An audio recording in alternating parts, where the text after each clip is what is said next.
Okay, I can't actually see what I'm presenting, so hopefully I can remember all this. Thank you for everyone to come. It's great to be the first presenter at the first London Jenkins meetup. So I'm going to give you a introduction, overview on Jenkins 2.0 and a bit beyond. So it's still pretty new. I'm guessing that most of you won't have used that on your production instances yet. Who's running Jenkins 2.0 on a production instance? Who?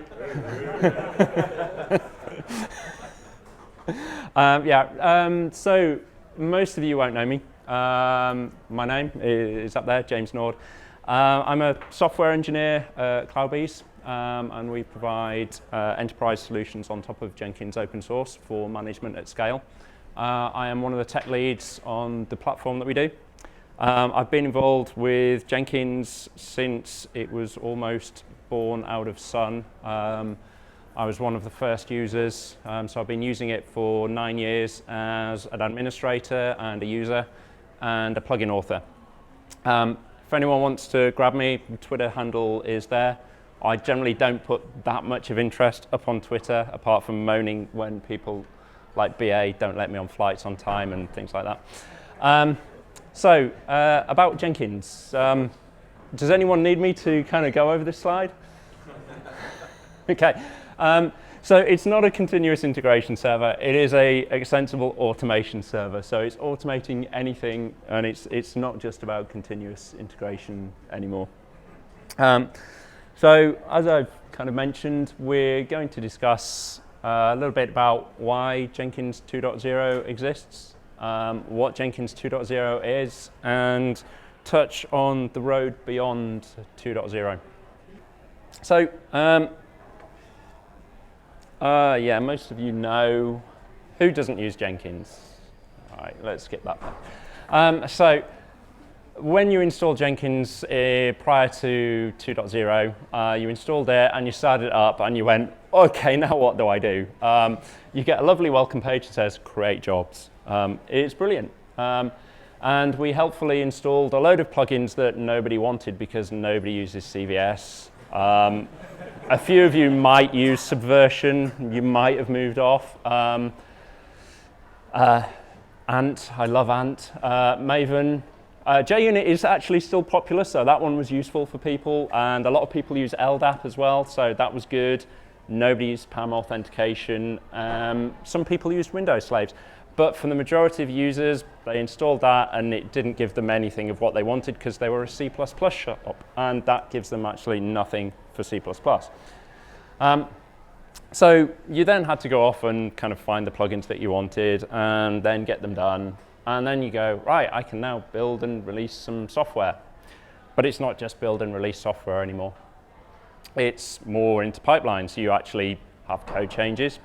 Code goes in, you want to run the unit tests on them, then you promote that up, and then you run acceptance tests or smoke tests, and then you go through stage, and eventually, if you're doing continuous deployment, they might end up live on a customer, on your website or on a customer. So how you did that was creating jobs and then triggering downstream jobs for the next stage, and it was really, really easy. So you build other projects, and here you go, build a test and trigger if it's only stable, because you don't want to put anything on production if your tests don't fail, or if your tests fail. So then you have after the test, so this is the test job that was triggered, and this will then trigger the deploy job. And what that looks like was you had the downstream project. So you had the build, downstream triggered test, upstream. So it's the test, it's upstream was the build, it's cut off the bottom of the screen, but deploy was triggered by this. And here you have the deploy that was triggered by test, and that's your stuff going up there. So 3 jobs, there you had the build, test, deploy. It was kind of not obvious what was where, in what stage, wherever, what commit was in test or deploy. But it was easy.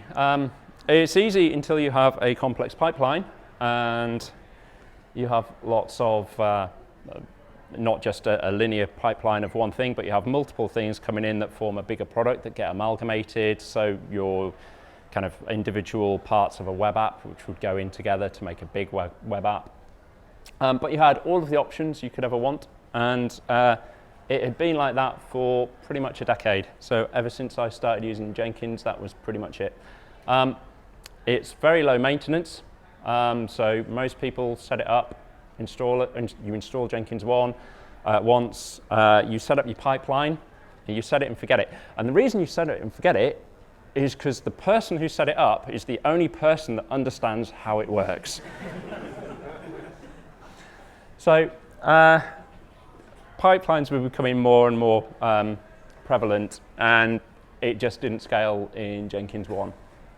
So part of Jenkins 2 was, okay, let's get pipeline as code front and center.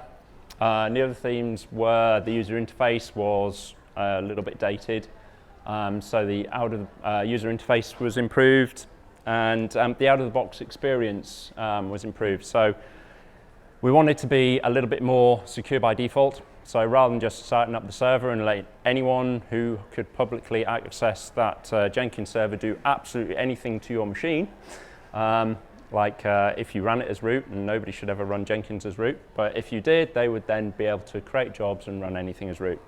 So that's no longer the case.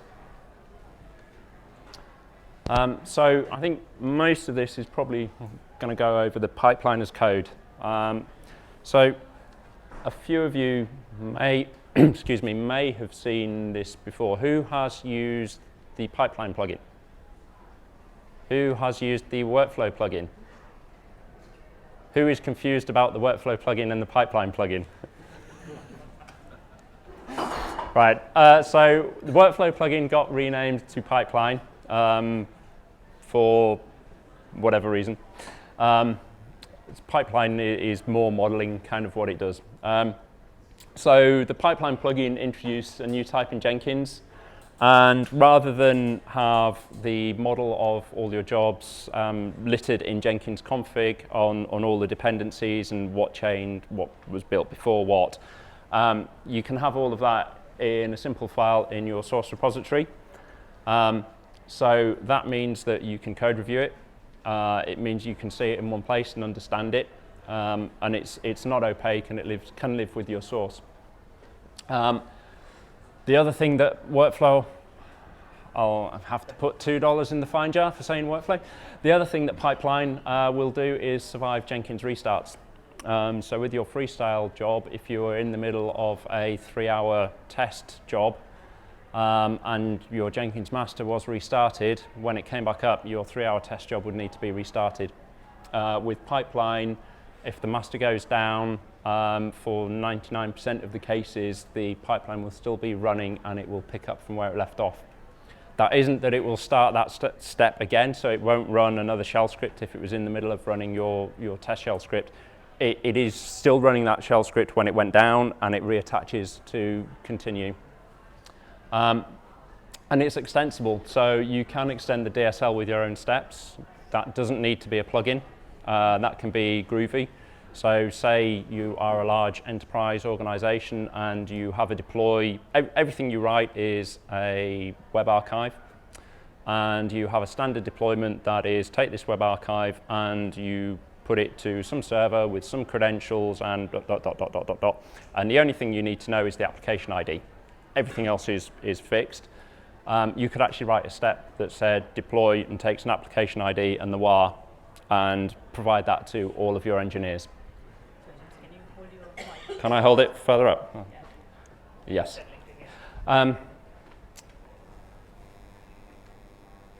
So the DSL, very, very simply, for those people that haven't seen it.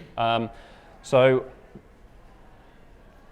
the node on the outside is basically saying I want to run on an agent, because slaves are no longer slaves, they're agents.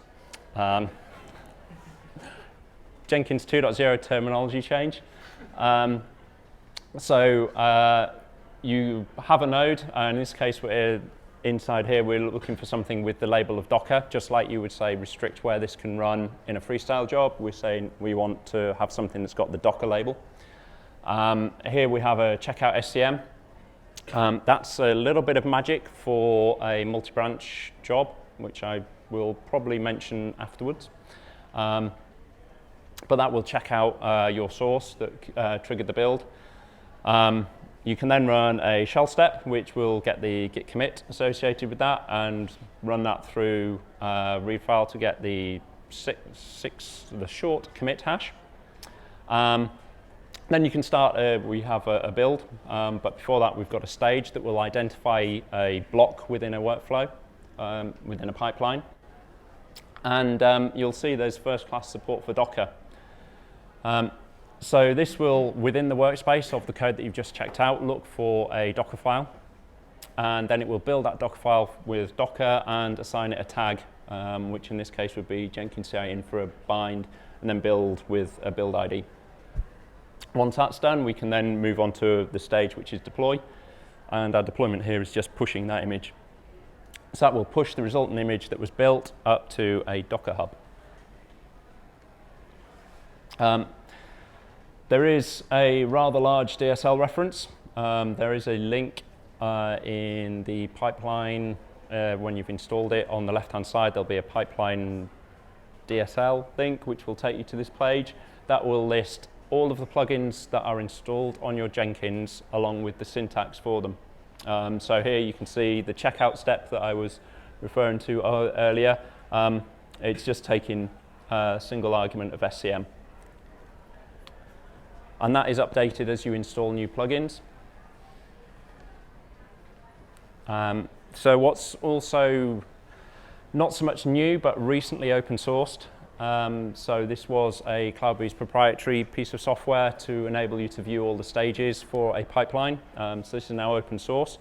So before, where we had the stage keyword, so build, deploy, test, we only had the build and deploy, but say you had the build, deploy, test and promote stages, you can see which build of your pipeline is in the various stages and where it is.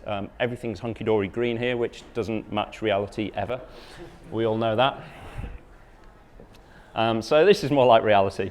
So in this case, you've got some unit tests on Ubuntu with Python 2.7, and they're failing. But you can see build 139 went all the way through, passed everything. 140 failed, so you can then drill into 140 and see what actually broke, what were the changes, who do you need to go and throw the squidgy ball at. So the better out-of-the-box UX. So as I said, we want to be a little bit more secure by default, which this slide won't show. But before you actually get here, it will prompt you for a password, and that password will be echoed to the log.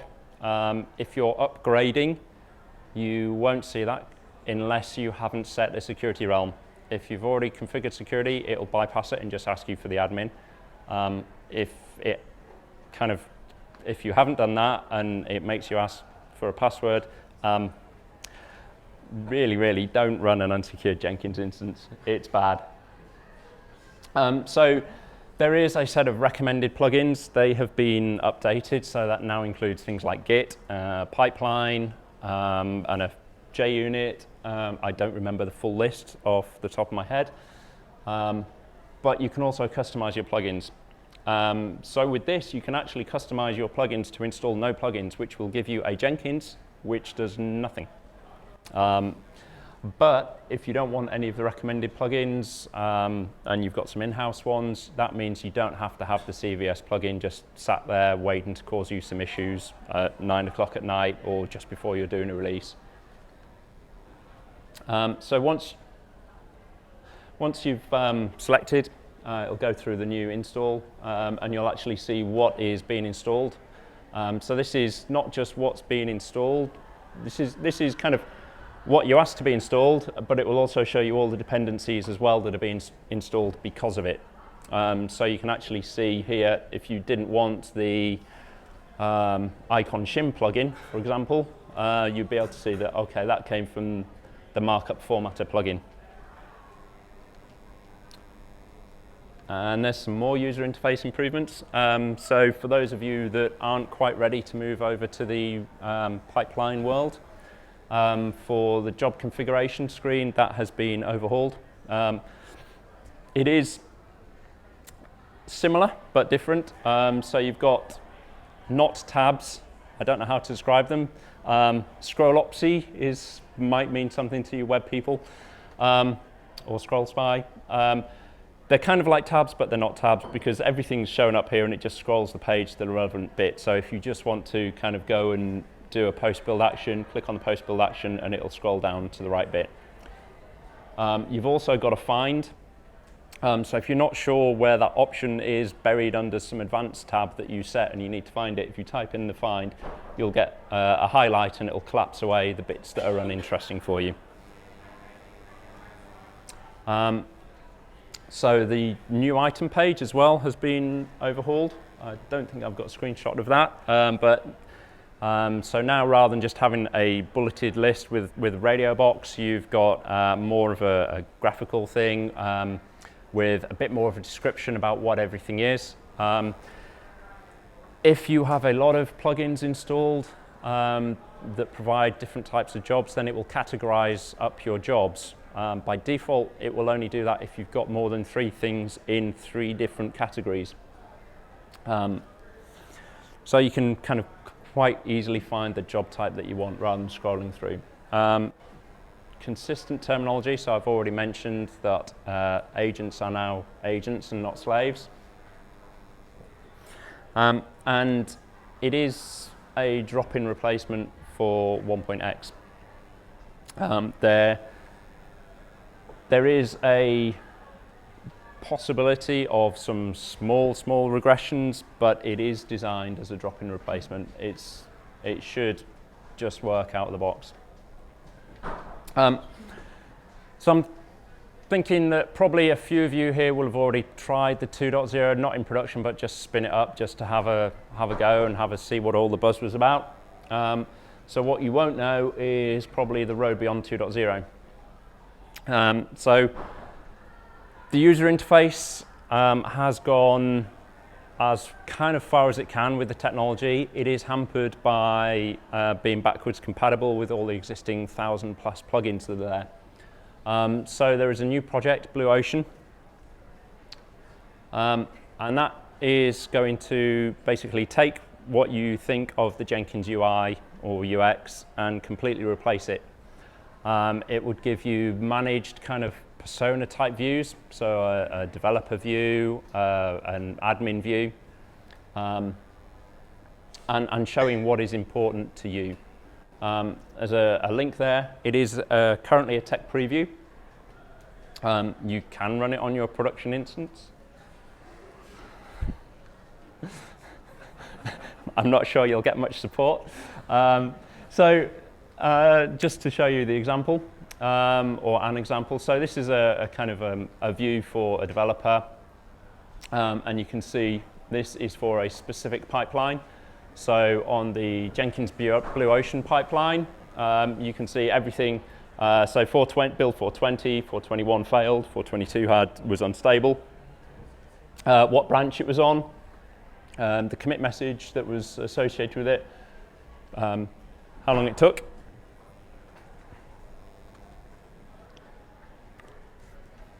We haven't moved on. There we go. So more of a focused pipeline view. They had to start somewhere on this new UX, so they started with pipeline jobs and multi-branch projects. So you can see here, rather than just having the stage view, you've now got an actual individual graph of all of your steps. So before you would have had kind of maybe build, test, browser tests, dev, staging, production. You can see down here, browser tests, you've got the individual ones, Firefox, Edge, Safari, and Chrome. You have access to the individual logs from the steps as well. And this is extensible. So this is using a similar plugin architecture to Jenkins, but with completely different technology. So it's all using React.js and modern stuff as opposed to Jelly and stuff that people don't understand. And for an example, when it fails, here you go. So you can see it failed for various browser tests apart from Firefox. And you can actually go and see who ran it, what it was. So this is for an individual pipeline. You've also got your personal dashboard. So this would be things that are, if you've got a job that's waiting an input step that's waiting for you to approve, it would show up at the top. If you contribute to any repositories that then get built, it would pick up the the author from the Git commit log, and it would then show you kind of the repositories you've committed to.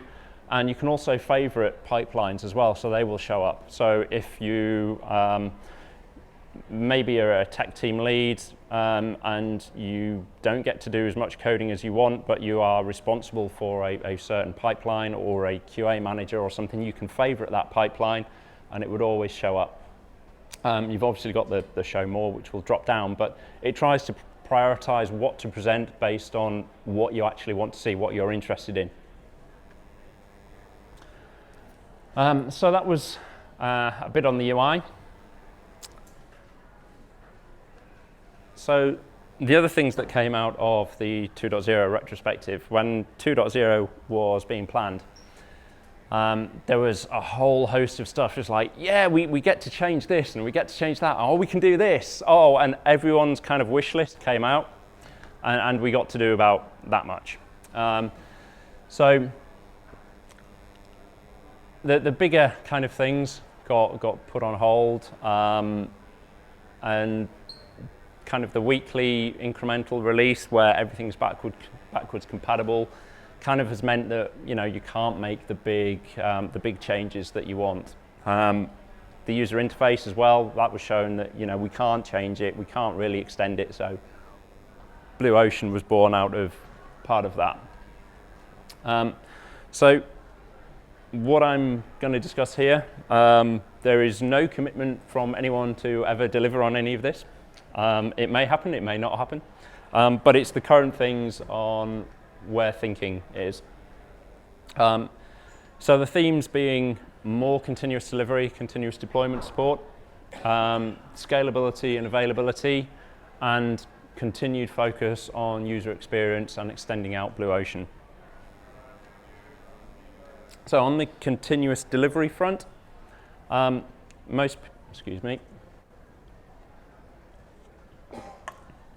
So most people have a concept of an application, and most people have a concept of an environment, and that environment would be production, or A and B, green and red, and test, development.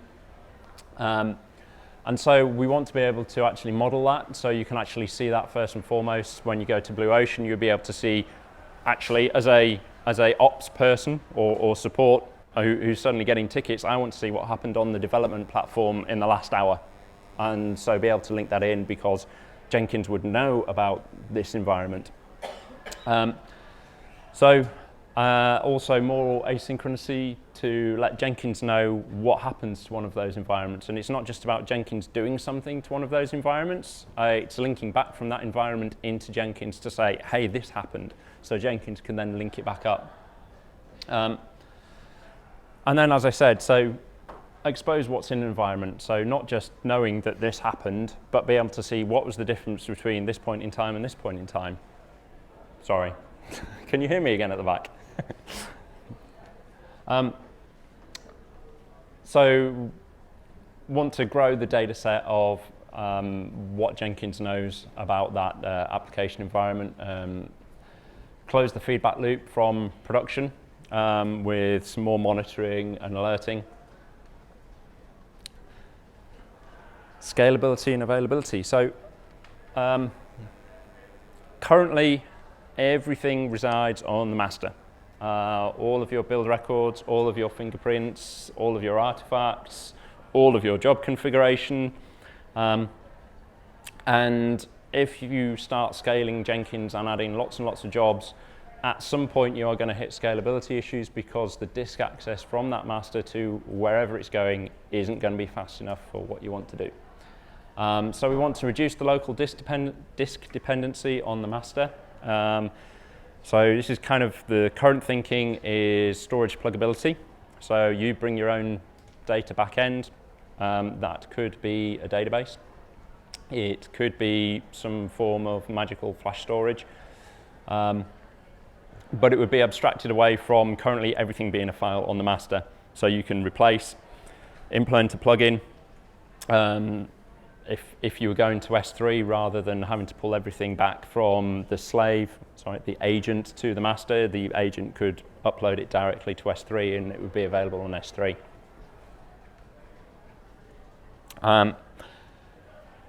As far as clustering for availability, break the single master. So if the master goes down, you've lost your Jenkins. So we want to break that up across more kind of conceptual masters.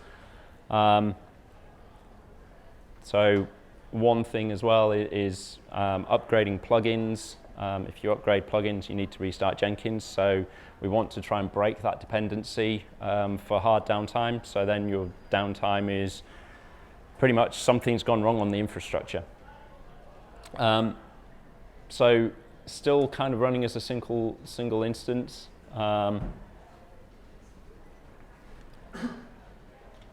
But to separate stuff out. So we want more to offload stuff from the master to more stateless agents that can do things on behalf of the master. So that storage pluggability might be part of it.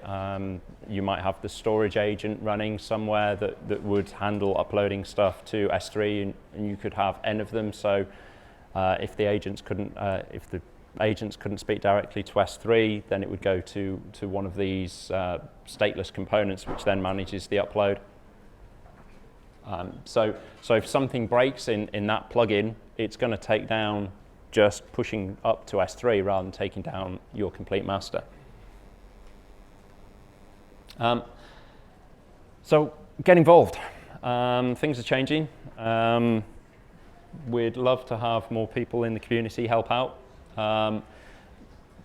People working on the core in Jenkins or plugins. Documentation, because no developers like writing documentation. Who likes writing documentation? Yeah. Well, if anyone did, we'd love to have better documentation, or even just the website, blog articles, how-tos. We're looking at extending that out. Organising events. So thanks for organising this one. And if you are more DevOpsy kind of people working on the Jenkins infrastructure, we're looking for people as well to help out on the Jenkins infrastructure. Who know Chef or Azure, as we're now moving over the Jenkins to Azure for all its hosting. Thanks, Microsoft. So if you want to try out Jenkins 2, probably wait 3 to 4 weeks. There'll be an LTS available. It will be 2.7.1. That would be the first version that I would recommend that you run in production.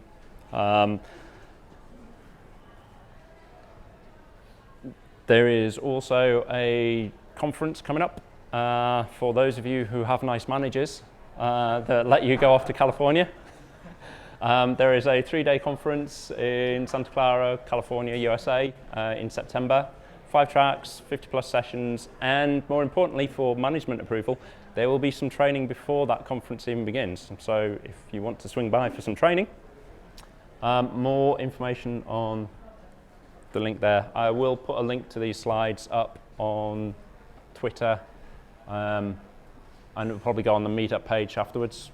Yeah. Another little link. There is now a professional certification program.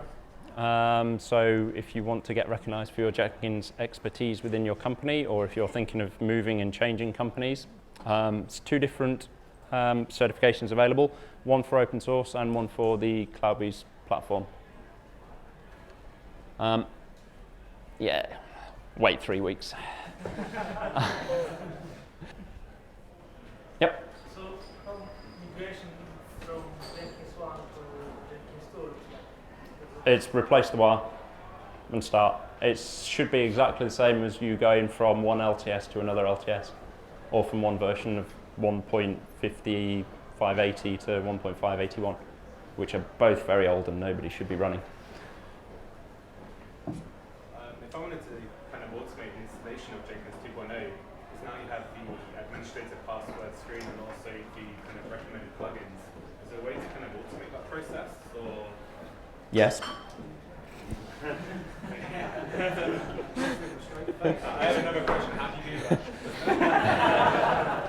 that? There is the Groovy init file will allow you to say you want certain plugins to be installed by default, and using the Groovy init plugin or the Groovy init script, you can also set up your authentication realm and so if you drop in I think it's groovy.init or init.groovy into Jenkins Home before you start up Jenkins, that will do all of the magic, which should then bypass the new magic installation wizard. If it doesn't work, there's probably something else that you need to put in that init file that I don't know off the top of my head, but send a mail to the mailing list and someone will go, you want this flag.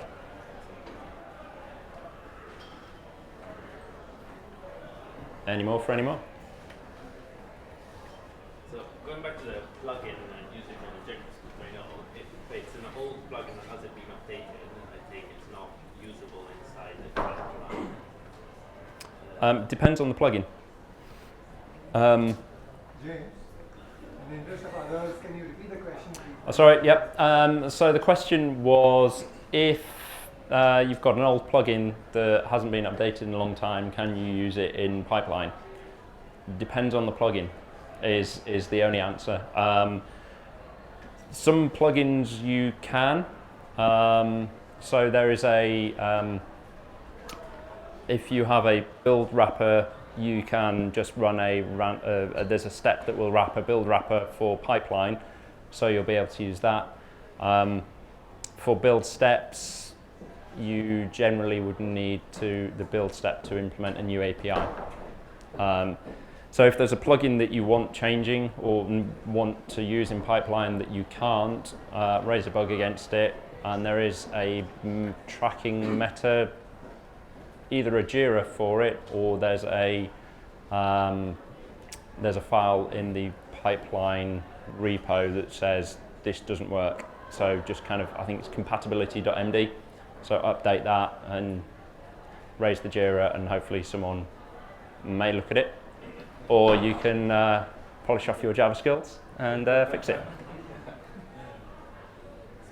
With the stage view, I did find that if I added an additional stage after running several builds, it removes the history. So the question was, if you add an extra stage after to a pipeline, after running n builds of that pipeline, when the new pipeline or the new stage runs, it will not show all of the previous stages or all of these stages for the previous runs. Yes. Yeah. Is there a way to? Work out what your stages are going to be ahead of time is the only way to do it for that. Get out your crystal ball, peer into it. So with the new Blue Ocean, you would have, at least for your current run, you'd be able to, or for the individual run, you'd kind of see the blocks around that. But yeah, there's no easy way to show something that has changed for all new versions and old versions of it. So the plugin just goes, I'll show the latest. And that last one doesn't have the latest, so I can't display anything for it. I have like a whole list of questions. Well, there's one at the back, jumping in at the back. In the new Jenkins file format, is it possible to define multiple jobs? In the Jenkins file? Yeah. Yes, but you don't want to. What do you mean by multiple jobs? Because you can have you can have a job be parameterized, and so based on some parameters inside that Jenkins file, you could do different routes. Okay. But So the problem I have is that if I'm deploying that build from dev to test to production, if I have a wait clause in test that says waiting time, some user says yes to deploy to production, as an executive is locked up with that job running continuously until it's deployed, or cancelled, actually. say again. If there's an input clause that stops your user intervention, that locks up an executor on the job. Only if you do that inside a node block, which you shouldn't do for that exact reason.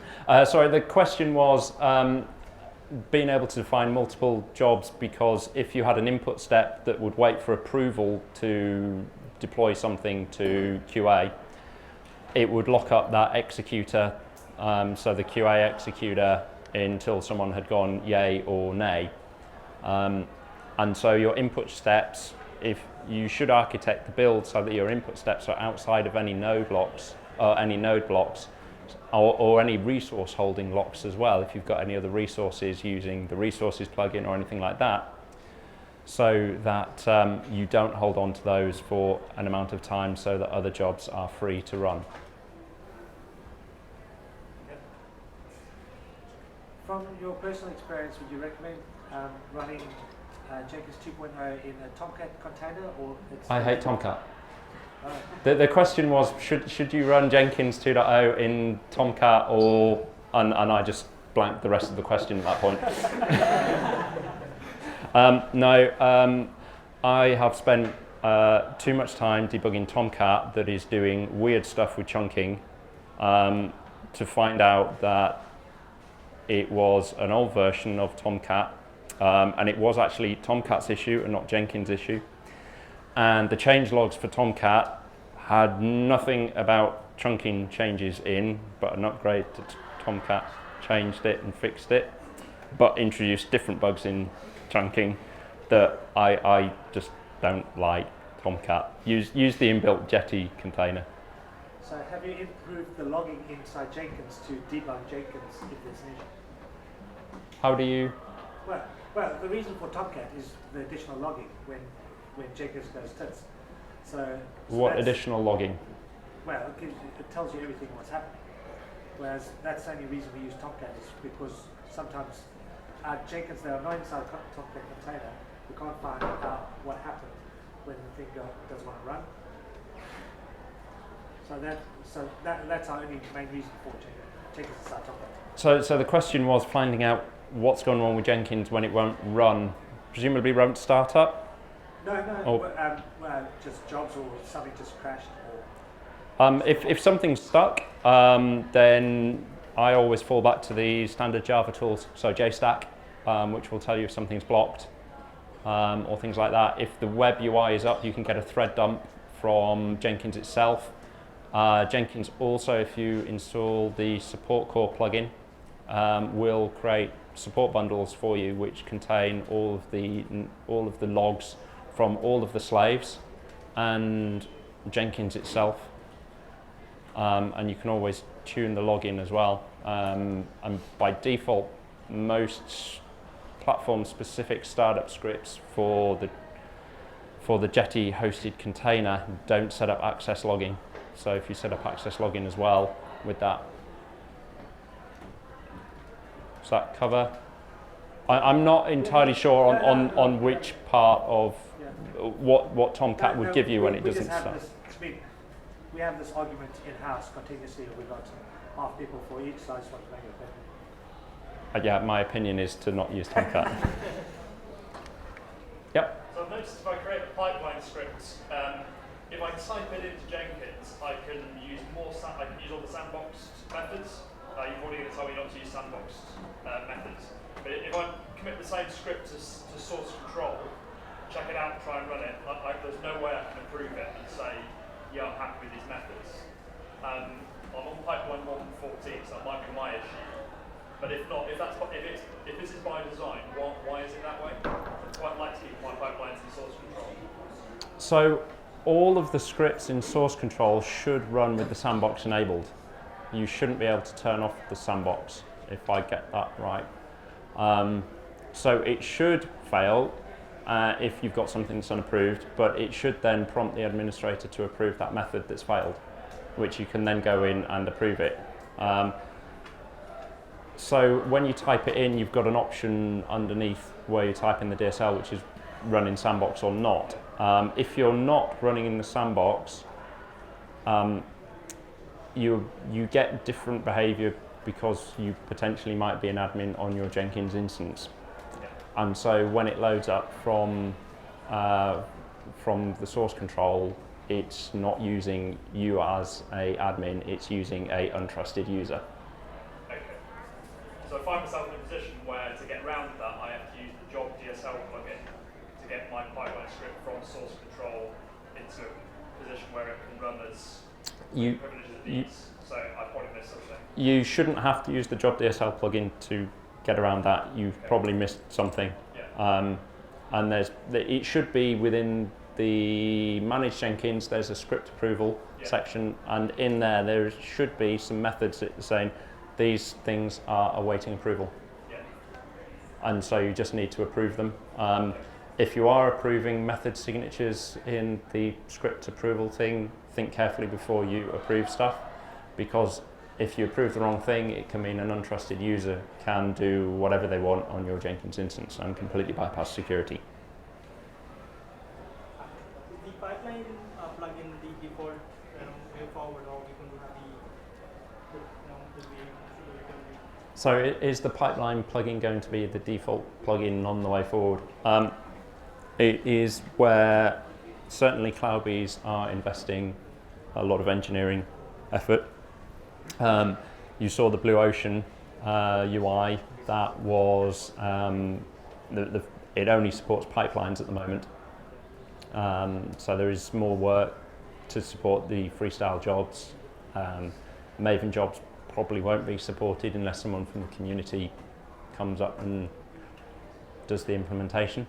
So yes, it is going to be probably the piece that gets the most work and the most effort, most engineering effort put behind it.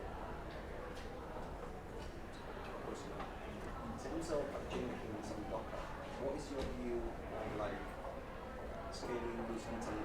You were saying before about splitting those single JVM master horizontally, like different VMs. So the question is about scaling Jenkins horizontally with Docker and splitting it. And as well the CI itself. So every time that I do a spin a new job, I just don't want to have an instance of dedicated number of nodes. I just want to spin. So you can't currently split the master. So you have to have one live instance. There are high availability plugins from CloudBees that allow you to have a backup already running, but if you're running Docker, I'll be honest, you probably don't need that because you would just notice that your Docker container had died and you'd restart it. Yeah. So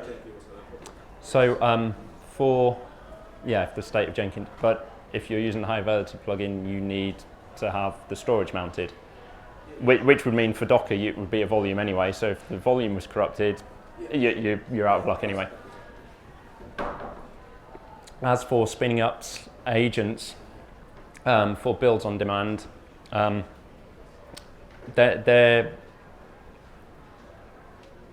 it depends a lot on what you're building, how you're building it, where you're building it, and what infrastructure you've got.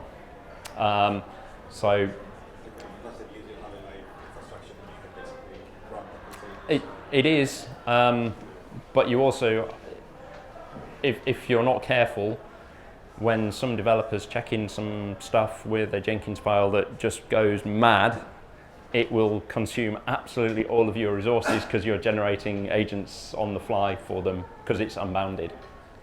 So. I'm just saying, what is your view in terms of like things being?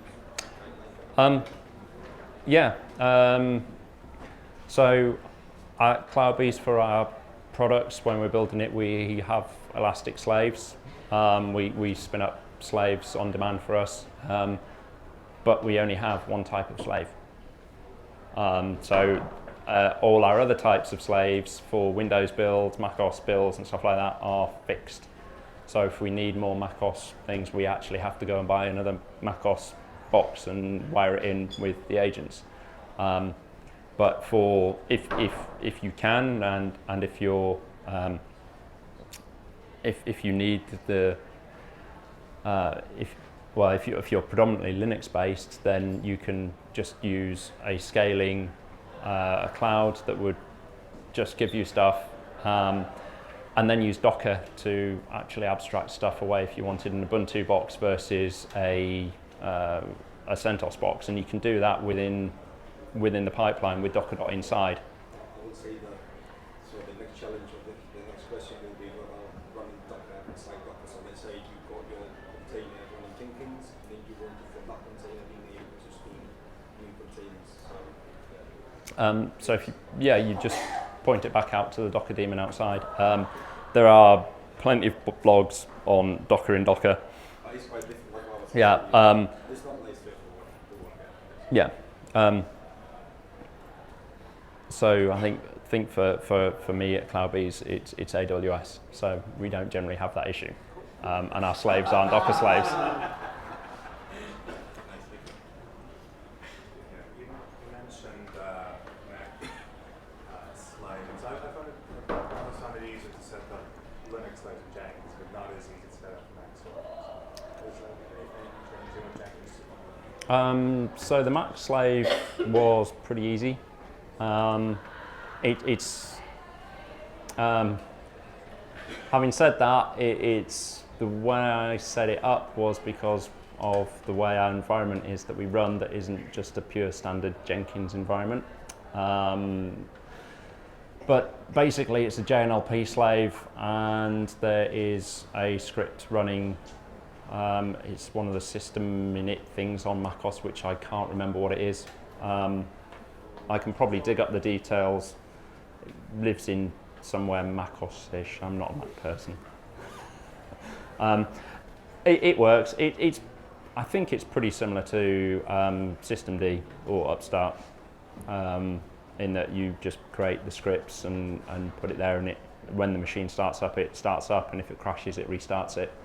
And from that, I've never really had a problem. Once it was set up once, I've just left it alone, apart from when every once in a while I need to go and update the slave jar to the latest. But I think I automated that last time because I got fed up of doing it. Extending to that question, what sort of support Jenkins has for the iOS development? What support does Jenkins have for iOS development? Oh no, I'm not an iOS developer.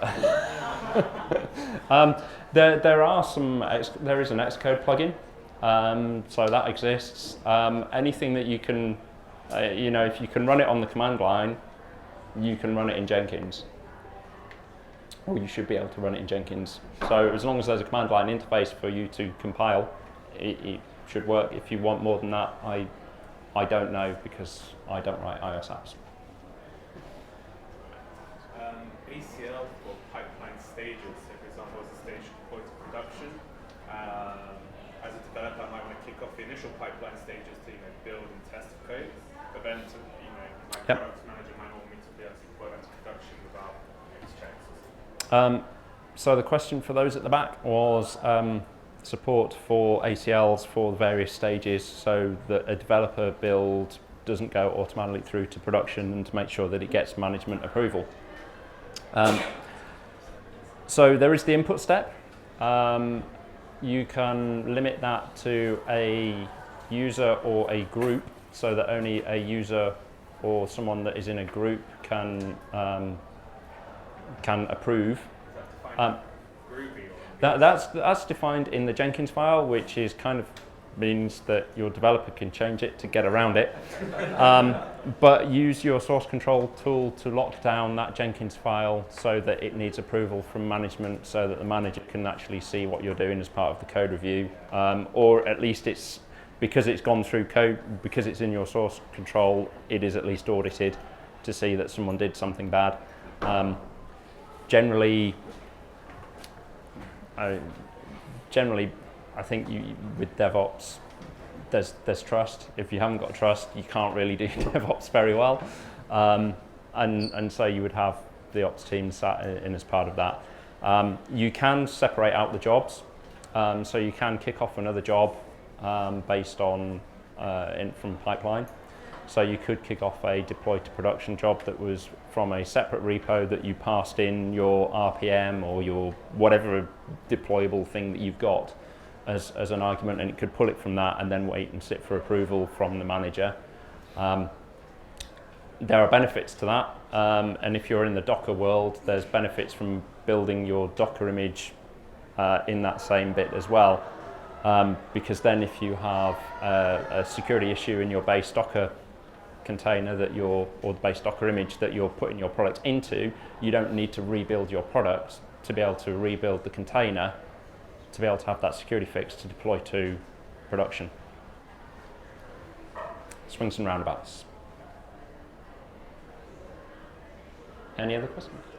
In the input stages, is it only yes and no button, or can you have different things? So the input step, can you have different buttons? Yeah, you can change the text. No, then can you put like a number of where the You can have you can ask for a free-form string, and that's one thing that I have done to work around the fact that you can only wait for a user or a group to approve something.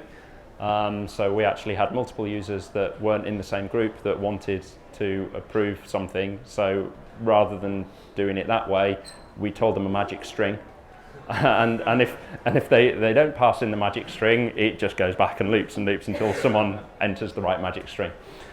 So yeah, you can ask for text. You can change the yes button to thumbs up if you can find out what the emoji in HTML is, or